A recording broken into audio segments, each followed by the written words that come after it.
Thank you everyone for joining us. A couple quick announcements before we get started. So, first of all, there will be a reading from A Memory of Light today here. Which is awesome.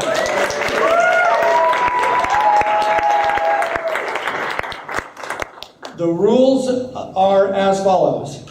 There will be, please, no recordings of any sort other than this guy over here for right now. Hi, Steve.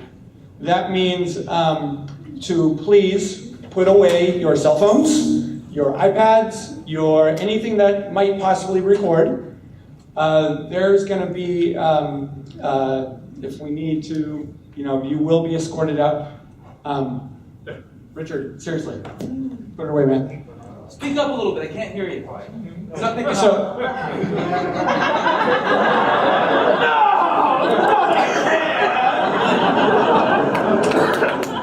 do not be like that gentleman, because that will happen to you. And If that doesn't work, Jason's going to be forced to strip, okay? you don't want to have enough of that this weekend. So. Pants are coming off this time. Yeah, so. Is he wearing the gold booty shorts?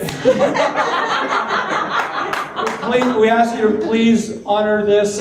We will be recording this ourselves. It will be made available to the public eventually. So please, if you have laptops, put the laptops away. We're not looking. No one should be writing down the transcript. No transcripts of any kind. This will be out eventually in the public. Right now, this is something that was made available to you on the condition that it would be just for you guys who have come here and made it your way here to this convention. So this is something special. This is your treat. Your other friends at home and on the internet and on wherever else, they will experience this reading eventually. So. And they will escort you out, like literally. We will escort you out, and your badge may be revoked, so please take this seriously. Thank you. And with now I'm going to turn it over to Melissa. I thought I was going to have you guys removed too. Welcome to the Team Watt panel. We have Alan Ramonchuk, Ramonchuk, Harriet McDougall, Maria Simmons, and Peter Alstrom.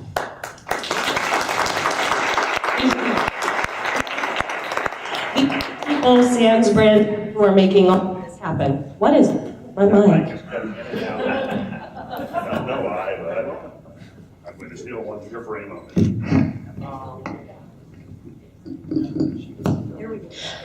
Oh, that's much better. So we can give everybody a welcome. Round of applause would be wonderful. We're so glad you're here. I think we might like to get started with that reading. Are we ready for that right off?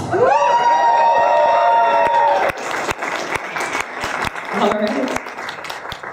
Hello. Hi. Hello, Harriet. There. I think this is better. This is from the beginning of the prologue, which as yet has no title. Baird pressed the coin between his thumb and forefinger. It was thoroughly unnerving to feel the metal squish. He removed his thumb. The hard copper now clearly bore its print, reflecting the uncertain torchlight. He felt chilled, as if he'd spent the entire night in a cold cellar. His stomach growled again. The north wind picked up, making torches sputter. Baird sat with his back to a large rock near the center of the war camp. Hungry men muttered as they warmed their hands around fire pits. The rations had spoiled long ago. Other soldiers nearby began laying out all of their metal, swords, armor clasps, mail, on the ground, like linen to be dried. Perhaps they hoped that when the sun rose, it would change the material back to normal. Baird rolled the once coin into a ball between his fingers. Light preserve us, he thought, light. He dropped the ball to the grass, then reached over and picked up the stones he'd been working with. I want to know what happened here, Karam, Lord Jared snapped at his advisor. Jared stood nearby, in front of a table draped with maps. I want to know where they are and how they drew so close, and I want that bloody dark friend Aes Sedai Queen's head. Jared slammed his fist down on the table. Once, his eyes hadn't displayed such a crazed fervor. The pressure of it all, the lost rations, the strange things in the night, was changing him. Behind Jared, the command tent lay in a heap.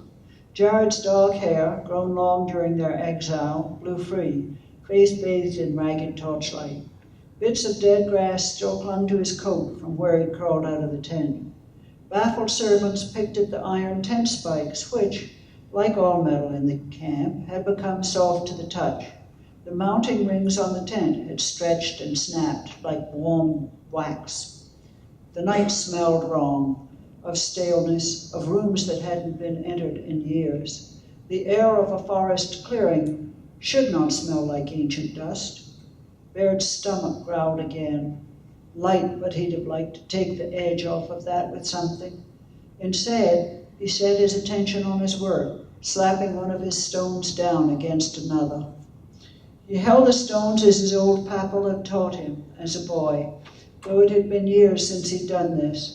The feeling of stone striking stone helped push away the hunger and coldness. At least something was still solid in this world. Lord Jared glanced at him, scowling.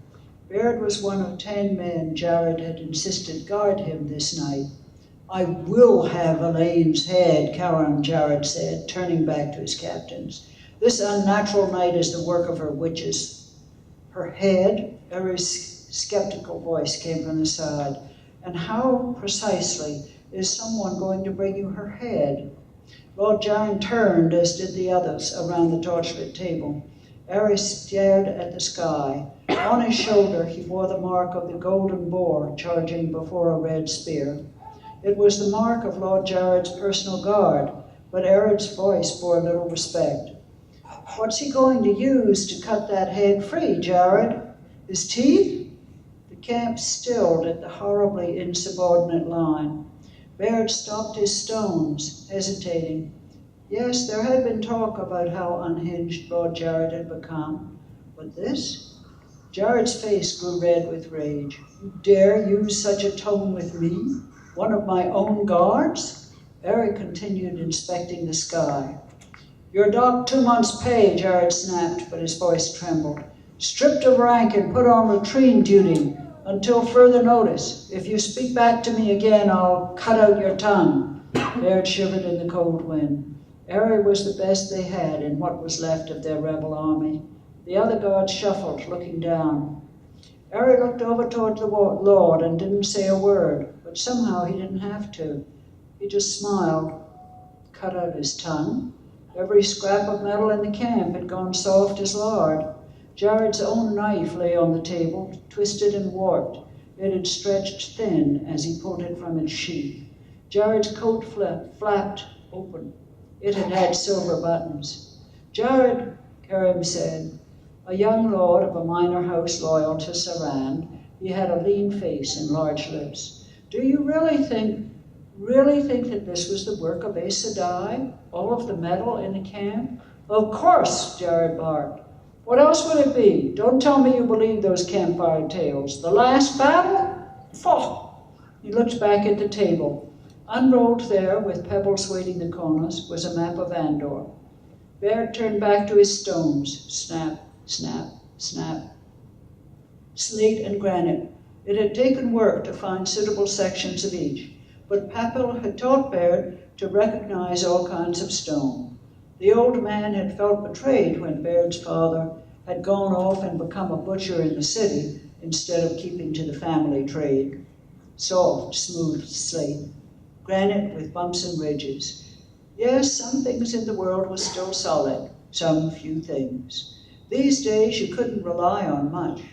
Once immovable lords were now soft as metal. The sky churned with blackness, and brave men Baird had long looked up to, trembled and whimpered in the night, whispering of things they'd seen. I'm worried, Jared, Davies said. An older man, Lord Davies was as close as anyone was to being Jared's confidant. We haven't seen anyone in days. Not farmer, not Queen soldier. Something is happening. Something wrong. She cleared the people out, Jared snarled. She's preparing to pounce. I think she's ignoring us, Jared, Karam said, looking at the sky. Clouds still churned there. It seemed like months since Baird had seen a clear sky. Why would she bother? Our men are starving. Their food continues to spoil. The signs. She's trying to squeeze us, Jared said, peering at his map, eyes wide with fervor. This is the work of the Aes Sedai. Stillness came suddenly to the camp. Silence, save for Baird's stones. He'd never felt right as a butcher, but he'd found a home in his Lord's guard. Cutting up cows or cutting up men, the two were strikingly similar. It bothered him how easily he'd shifted from one to the other. Snap, snap, snap. Eri turned. Jared eyed the guard suspiciously. He seemed ready to pounce, ready to scream out harsher punishment. He wasn't always this bad, was he? Baird thought. He wanted the throne for his wife, but what lord wouldn't want that, given the chance? It was hard to look past the name. Baird's family had followed the Sarand family with reverence for generations. Eri strode away from the command post, out into the dark, toward the winds from the north. Where do you think you're going? Jared snarled. Eri reached to his shoulder and ripped free the badge of the Sarand house guard. He tossed it aside and left the torchlight, heading out into the night. Most men in the camp hadn't gone to sleep. They sat around fire pits, wanting to be near warmth and light. A few tried boiling cuts of grass, leaves, or even strips of leather as something, anything to eat. They stood up to watch Eri go. Deserter, Cherry spat. After all we've been through, now he leaves, just because things are difficult. The men are starving, Jared, Davies repeated. I'm aware. Thank you so much for telling me about the problems with every bloody breath you have. Jared wiped his brow with his trembling palm, then slammed it on his map, staring down. We'll have to strike one of the cities. There's no running from her, not now that she knows where we are. Whitebridge will take it and resupply. Her Aes Sedai must be weakened after the stunt they pulled tonight, otherwise she'd have attacked. Baird squinted into the darkness. Other men were standing, lifting quarterstaffs or cudgels. Some went without weapons. They gathered sleeping rolls, hoisted packages to shoulders, the very last of the rations. They began to trail out of the camp, their passage silent like the movement of ghosts. No rattling of chainmail or buckles on armor. The metal was all quiet, as if the soul had been stripped from it. Elaine doesn't dare move against us in strength, Jared said, perhaps convincing himself. There must be strife in Camlin. All of those mercenaries you reported, Shiv. Riots, maybe. Elenia will be working against Elaine, of course, preparing the others to accept her as queen instead. Whitebridge, yes, Whitebridge will be perfect. We hold it, you see, and cut the kingdom in half. We recruit there, press the men in Western Andor to our banner. Go to, what's the place called? The Two Rivers. We should find some able hands there, quick to obey when a firm voice commands. Jared I hear they haven't seen a lord for decades. Give me 4 months and I'll have an army to be reckoned with. Enough that she won't dare strike at us with her witches. Baird held up his stone to the torchlight. The trick to creating a good spearhead was to start outward and work your way in. He'd drawn the proper shape with a bit of chalk on the slate, then had worked toward the center to finish the shape. From there you turned from hitting to tapping, shaving off smaller bits. He'd finished one side earlier. This second half was almost done. He could almost hear his papa whispering to him as he worked. We're of the stone, Baird, no matter what your father says. Deep down, we're of the stone. More soldiers left the camp. Strange how few of them spoke. Jared finally noticed, standing up straight and grabbing one of the torches, holding it high.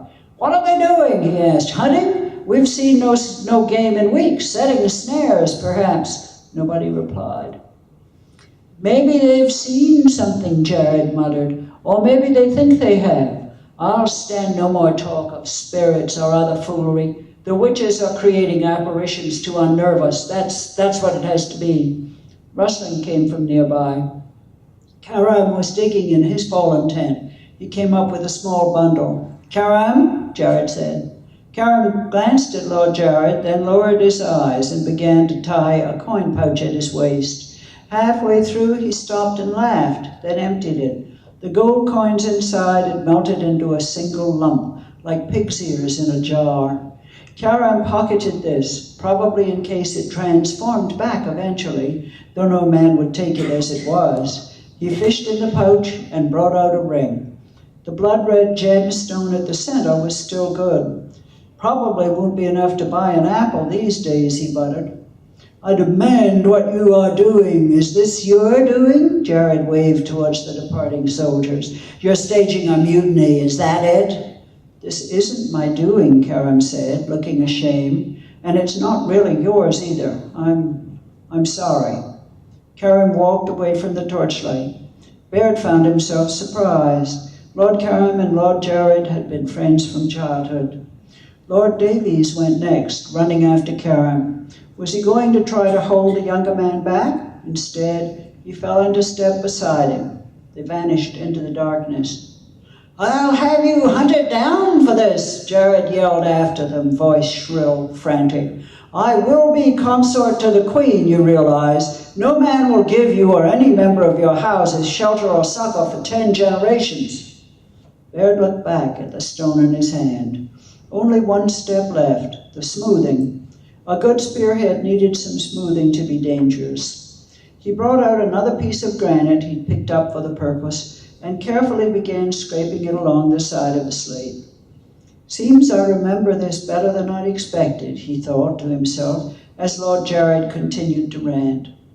There was something powerful about crafting the spearhead. The simple act seemed to push back the gloom. There had been a shadow on Baird and the rest of the camp lately, as if he couldn't stand in the light no matter how he tried. The darkness was always there, weighing him down. He woke each morning feeling as if someone he'd loved had died the day before. It could crush you, that despair. Why would making a spearhead change that?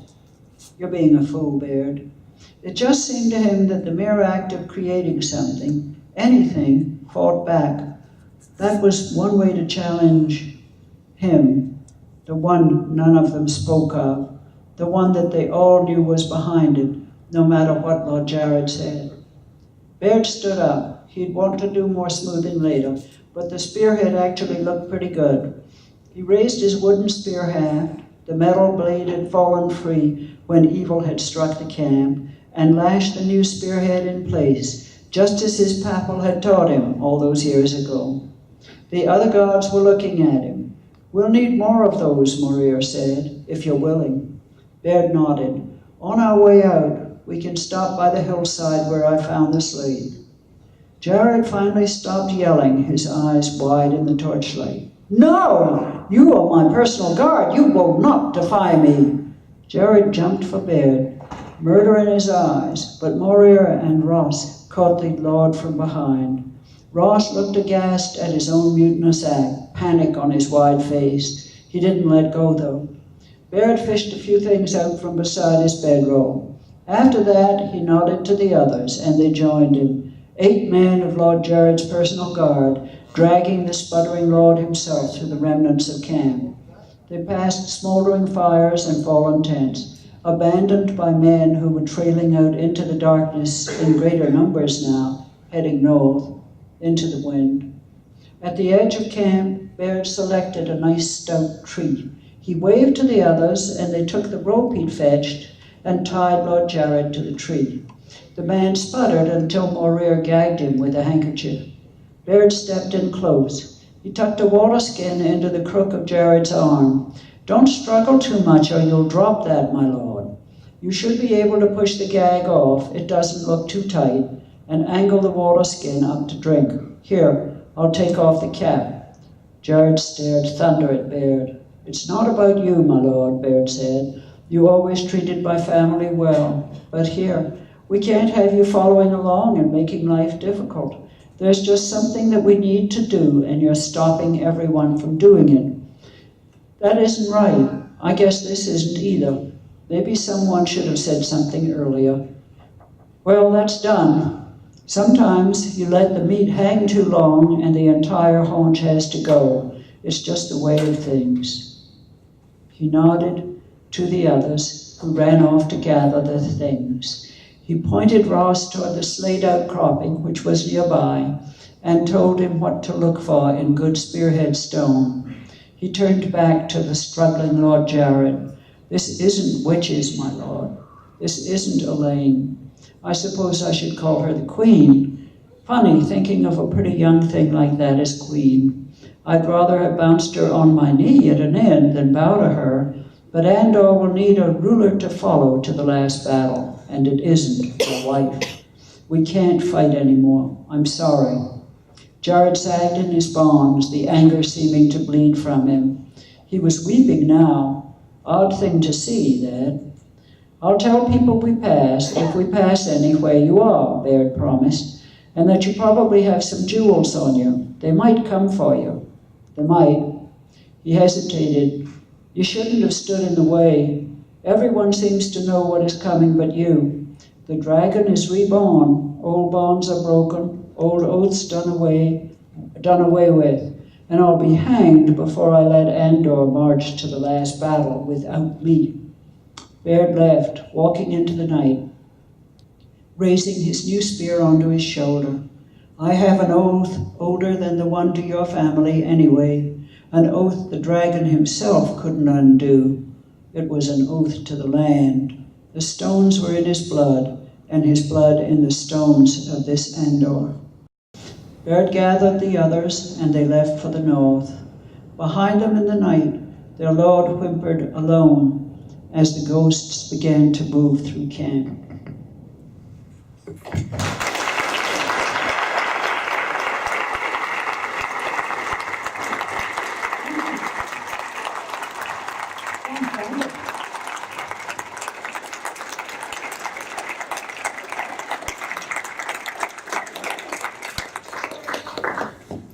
That was wonderful.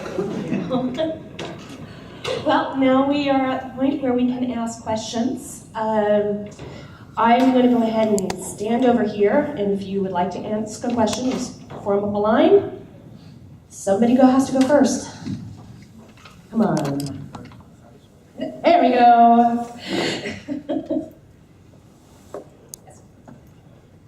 Hi.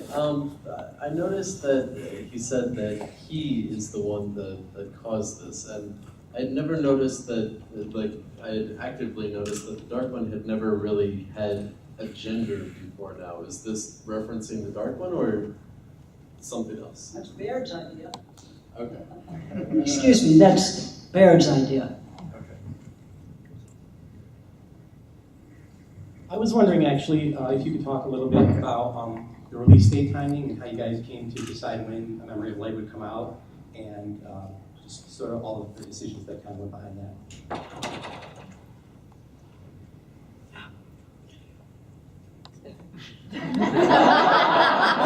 Am I lucky or what? The book was originally planned for November, but when we got down to it in January, when Brandon turned in first draft material, I saw to my horror that Tor was planning to publish on November 27th. Excuse me, that's not really November. That's after Thanksgiving. And it seemed to be kind of a not very wonderful date. We needed time for editing and for Brandon to come to a later draft status on the book. And the more we thought about it, it seemed pretty nuts to break Brandon's back as well as ours to get a book ready for November 27th, which is sort of nothing. If you're looking for Christmas, you have to get the book into the stores before Thanksgiving. You really do, because things are so nuts with Black Friday that the staff isn't actually going to get stuff out of the back room in time. And Thus we got to January, which seemed like a good bet. We would gain more time for the editing and to maintain the sanity of people at Tor Books, and Peter, and Maria, and Alan, and moi. So somehow we arrived at January the 8th, which is a Tuesday, which it must be if you're aiming for #1 on the Times list, because of the way Times reporting happens. And it keeps it in the last month of the Year of the Dragon, which seemed like a really good thing to do. Does that answer? I think it was. Yes. Harriet, I think that a lot of us would agree that take all the time you need to make us the best book possible, right? Yeah. And I will say, if you reserve a copy of the book, that's not so long to wait after Christmas Day itself.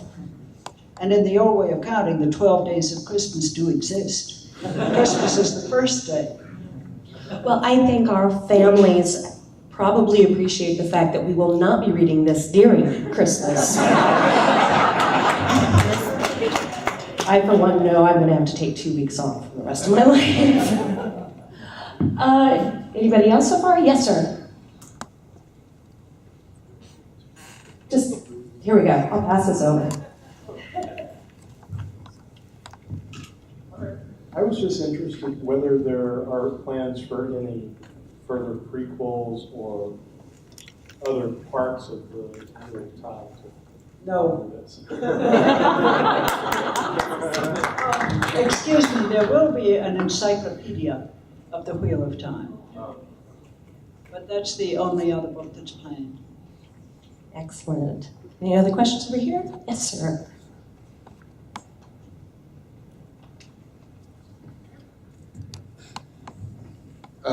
As a continuance of his, will you be willing to license it out to people who you feel are worthy to do it? You mean for sequels and prequels and whatnot? Yes, because No. he's plenty of stuff. My husband was very strong that he would rise from the grave in wrath if that happened. He really didn't want it. No, zombie Jordan. Yes, sir.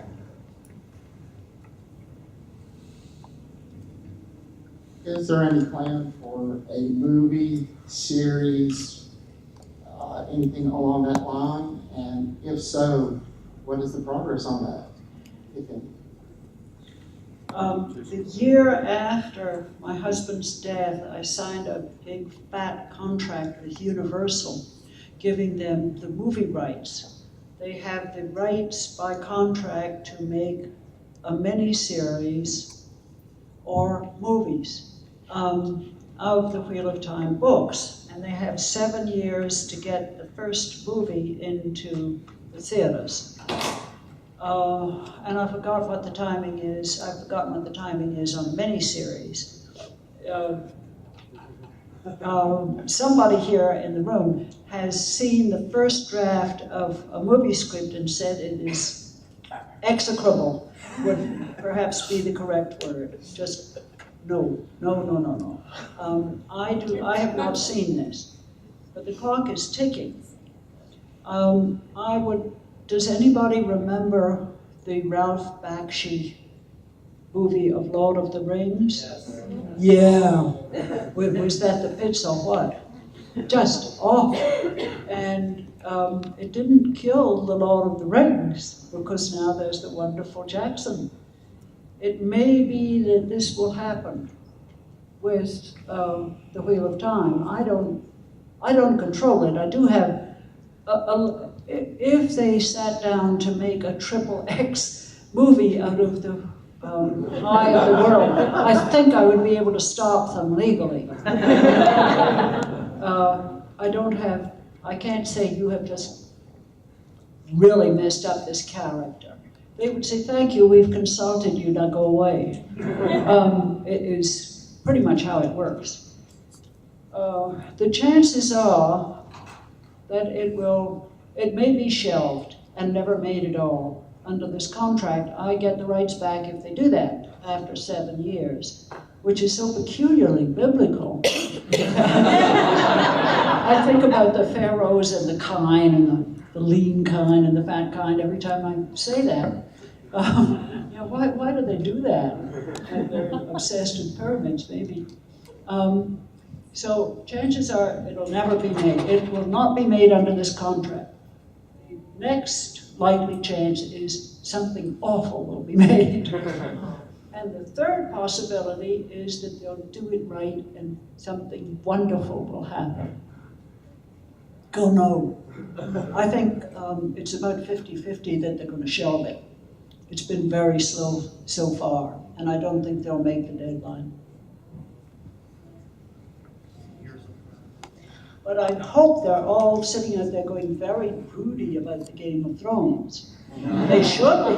They should be. Little dollar signs flicking through their eyeballs like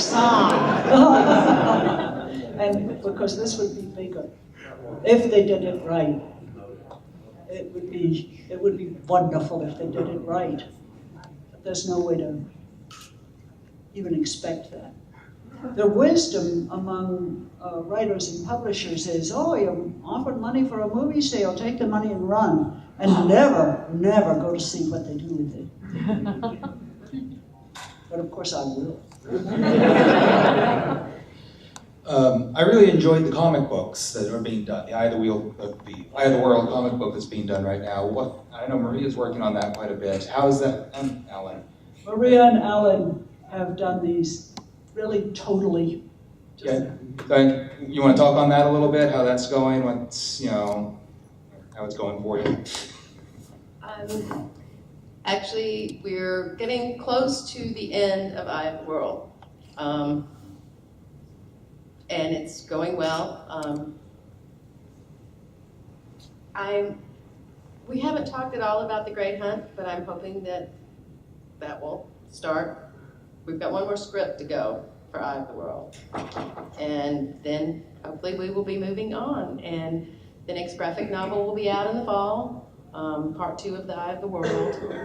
And it's a lot of fun doing that, and hope you'll all check it out. It's put us, hello? Anybody there? Anyway, it's put us in awe also of the amount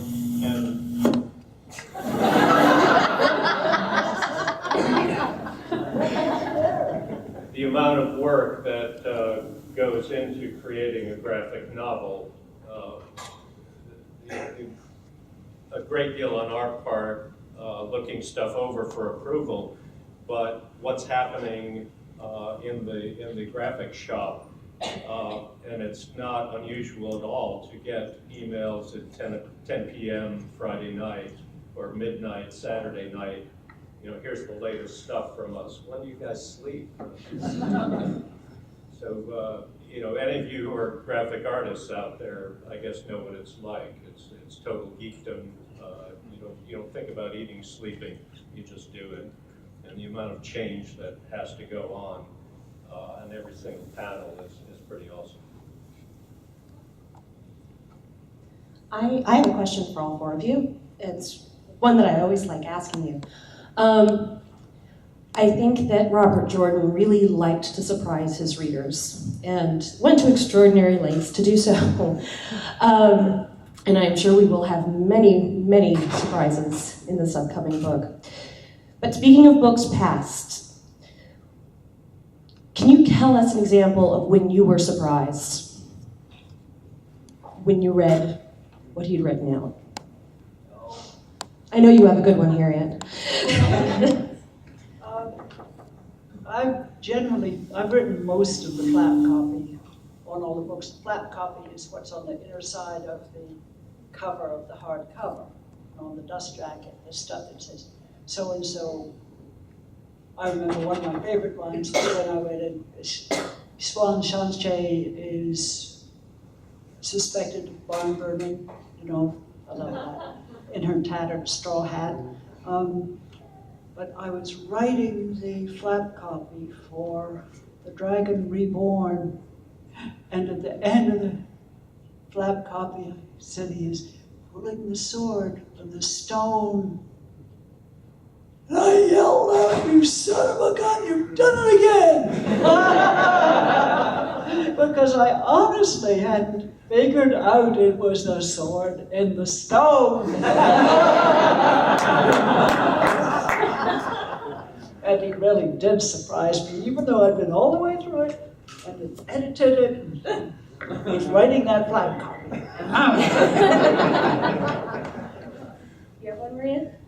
Yeah, it's not a huge one, but we were working on Knife of Dreams. I almost said Knife of Daggers, and I was like, I know that's wrong. And I got to the part at the end where Perrin whacks Roland, and I went running downstairs. "Oh my God, you killed Roland! I can't believe you killed Roland!" And Jim looks at me and said, "What? He was toast from the start."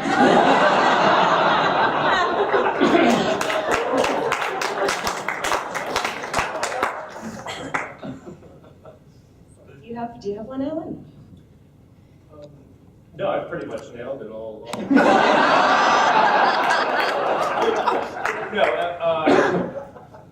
One of the scenes We I all keep tell the truth all the time.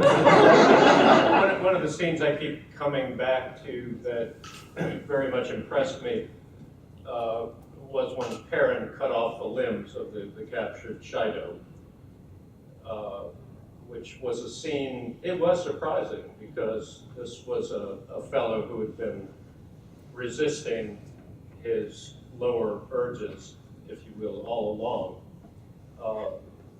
But his love for his wife was so great that we saw the degree to which he would push himself to save her.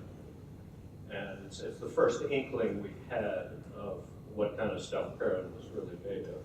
To that point, I think. Peter, do you have one?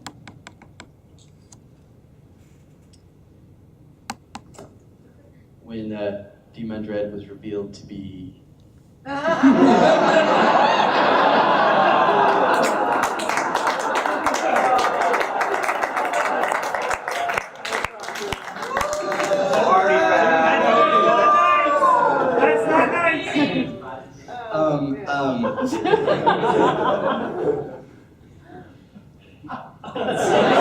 Sorry, I got nothing. We have any others out here? Come on. Yes. Just wondering if you have a rough idea of how long next book's going to be. How many pages, roughly? Hardcover. Not really. I can tell you, and the reason is that the number, I've worked out the number of pages because the computer tells me as Brandon sends us parts, and I've added them all together with a pencil. But this is in 12-point type, and it includes lots of editorial back and forth. So it's looking fat, but it's skinnier than it looks. And there are some sections Brandon and I are having, well, even one I don't think he's seen yet, animated conversations about cutting. Well, see, I really hesitate very deeply to say because 12-point type is a lot bigger than 10-point. And then you have to adjust from manuscript page to printed. I think probably at least 800. It's gonna be fast. It will at least be pleasingly plump. Just big bones. And it'll look great on the bookshelf. Absolutely, very impressive. Could you tell us a little about how the writing process for these last couple of books has been, and how it is for this one, as there are so many people working on it? Well, the first thing is that Brandon writes, and You could talk about that. I don't really know much about Brandon's writing process, except it tends to be at night. Well, for those who aren't aware, Brandon tends to stay up till 4 o'clock in the morning writing, and then he gets up at noon. So he gets up at noon, and he writes from about 1 to 5. And then he is with the family until bedtime for the kids. And so from about, I guess he starts writing again at about 8, and then he keeps going until 4. So some of you may be interested to know that he has a walking treadmill desk. So he does a lot of his writing standing up, walking on the treadmill. And when he's not at the treadmill, he's got multiple fireplaces in the house now, and so he's usually in front of one of those. Are they wood burning or gas or what? I love fireplaces. They are gas fireplaces, Yeah, those are fun. Then Brandon gives us the first draft, and some bits are rough and some are polished. And we go through it with our 3 various combs. Mine is characters and prose. Maria is continuity. I am not. And she's a wizard at that. And Alan is a military wizard. And notice it's, I guess, sexist. We give him the boy stuff. But he's do all the alcohol as well. That's just because he's lucky. And Alan does old tongue and geography as well, because I kind of stink at both of those. Yeah, and I just lose my temper about the geography. And then we get the stuff, and with this book we're doing it is a better thing we are doing for our country this time. We send our combined nitpicking to Brandon section by section. And right now he's had, what did I send you last week? 5? 6. I'm in 8, so is Maria. Where are you? 7. And we'll wait until Alan has finished 8 before it goes back to Brandon so that he doesn't lose his mind. And 9 is followed only by the epilogue. So we're almost through. And then Brandon will send it back, and there will probably be more animated conversation. And this time it will include words from Brandon that sort of say, "But you said." And we'll work it out, and we hope to have it in New York June 15th. And that may seem like a long time for January 8th. Believe me, it's not. And it will, is Paul Stevens here?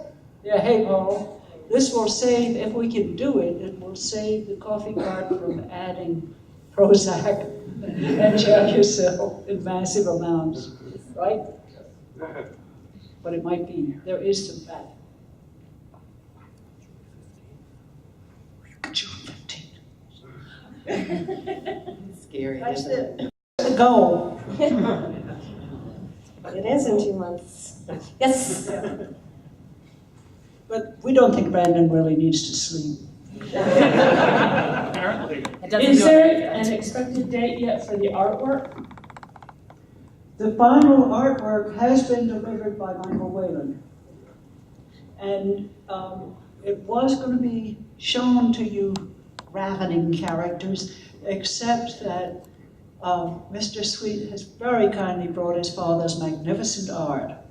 And we decided not to, because we want you to eyeball and enjoy all the beautiful Dauro suite, which is hanging in the art show. and it's just bursting with life if you haven't seen it yet. It's wonderful. But it should be possible to look at the Whalen.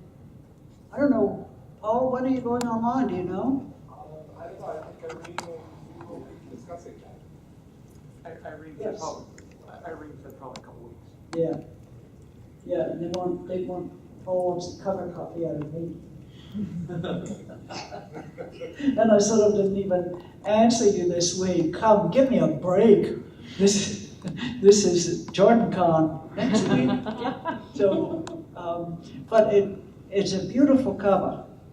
I guess that's an oxymoron, I mean a redundancy, it's Michael Whalen. It really is beautiful, but he is also, I don't know if we spoke about this, but I think he has taken pains to make it a complement to all of Dauro's work on the series. So it's at one and the same time, unmistakably Whalen, but it is also complementary. When it's put up, if all the covers are racked out, you'll see what I mean when you get a look at it. We only have 3 more minutes, so I have the question here, and I'll go to Matt. My only question was about Michael's cover. Did y'all from the beginning have a particular scene you wanted him to illustrate, or did y'all give him a couple of scenes and he goes, oh, and present 2 or 3 different ideas? No, in this case, I random worked with him at first, and I wasn't really privy with that. It was great. It started out that Michael Whalen was going to do a cover for the ebook of Memory of Light. And Brandon and Michael were playing together happily. Can you comment on that? It was the same scene always, wasn't it? Or not? Actually, Michael was curious about one of the scenes that might get deleted. But Brandon said that wouldn't be good for the cover anyway. So. It's not you.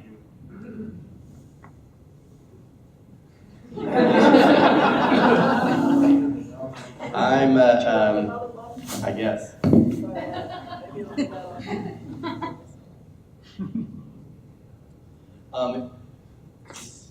Hello?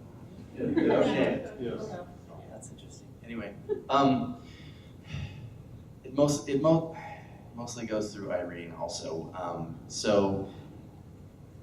Michael did one main sketch that had the full wraparound cover, and then he did 4 alternate front covers. And then Brandon gave his feedback to Irene, and Tom Doherty gave his feedback, and yeah, and Harriet gave her feedback, and then so they picked which one they liked the best, and the finished version I also agree looks fantastic.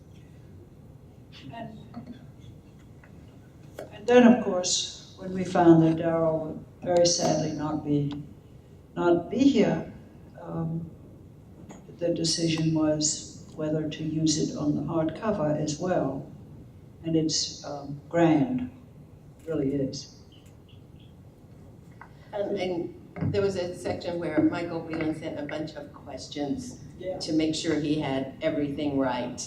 And Brandon had to answer some, and I answered some, so. And Sam, is Sam Weber in here? Well, Sam told me yesterday that Michael had called him and said, "What's a Terangrial?"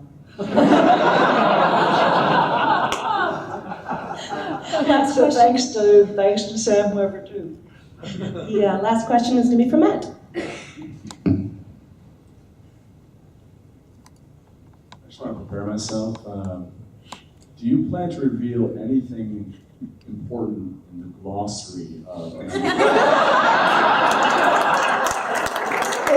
I possibly can. Wonderful. Well, thank you so much for spending an hour talking with all of us and sharing your prologue.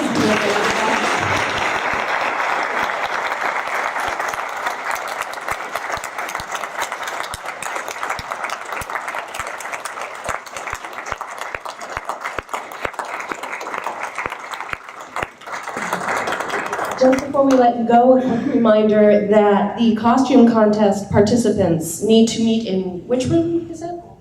In Golding C for pre-judging. If you do not attend the pre-judging right now, you will not be able